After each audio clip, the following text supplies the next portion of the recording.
Située en Italie, plus précisément à Tavol, la Stone House d'Herzog et de Meuron s'installe au milieu d'une oliveraie abandonnée.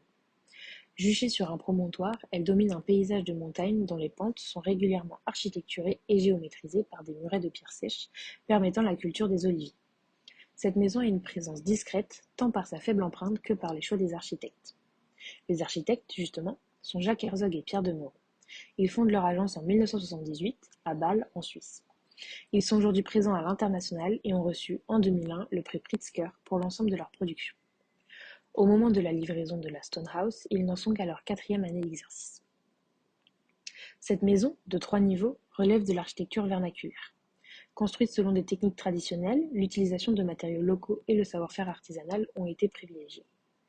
Avec une structure basée sur un système statique de compression, la Stone House offre une interprétation complexe et subtile de l'histoire et la théorie de l'architecture. Tout d'abord, le bâtiment est caractérisé par une croix, visible dans la construction des parois latérales où les pierres sèches de remplissage entrent en contact avec la charpente en béton armé. Un plan paralysé, comme le nomme Le Corbusier, est caractérisé par une série de pièces définies essentiellement par des murs. Le Corbusier vient radicalement s'opposer à cela avec un nouveau type de plan, appelé plan libre. Depuis sa création, les murs porteurs ont été peu à peu abandonnés au profit d'un système de construction basé sur des poteaux. Le plan de la Stone House est une combinaison parfaite d'un plan paralysé et d'un plan libre.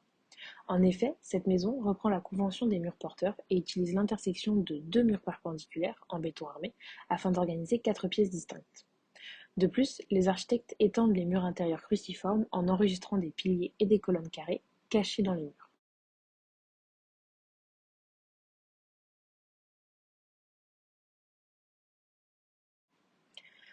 Deux types d'appuis se trouvent à la périphérie de la maison. Premièrement, 4 piliers définissent les passages entre le bord de la structure cruciforme et l'enveloppe extérieure. Ils appartiennent sémantiquement au mur, car leur forme est alignée sur la structure intérieure en croix, tout en s'exprimant sur la façade comme une structure de poteaux et de linteaux. 4 colonnes carrées supplémentaires sont stratégiquement placées aux angles du plan d'étage rectangulaire, mais elles sont cachées par le revêtement du bâtiment. Comme beaucoup de maisons modernes et contemporaines, la Stone House est héritière des origines de l'architecture, telle qu'elle est exprimée dans la cabane primitive théorisée par Marc-Antoine Logis, à la fois comme fondement d'un squelette abstrait et comme idée d'abri à travers le rapport anthropologique entre l'homme et le milieu naturel. Enfin, l'acceptation et l'inversion des méthodes de construction traditionnelles se retrouvent dans l'expression architecturale de la technique du remplissage. En effet, le cadre squelettique de béton est prêt à recevoir un revêtement non porteur en pierre, un matériau traditionnellement utilisé dans toute la région et dans le monde comme système mural porteur de charge.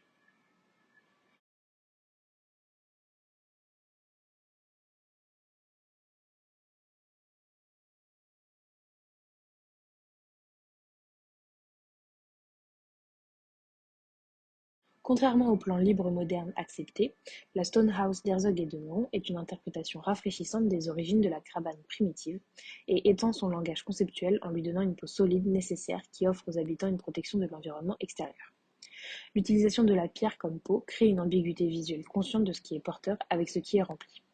Vues de face, toutes les façades de la maison expriment un plan pictural abstrait, donnant par moments l'illusion de pouvoir glisser entre les poutres horizontales.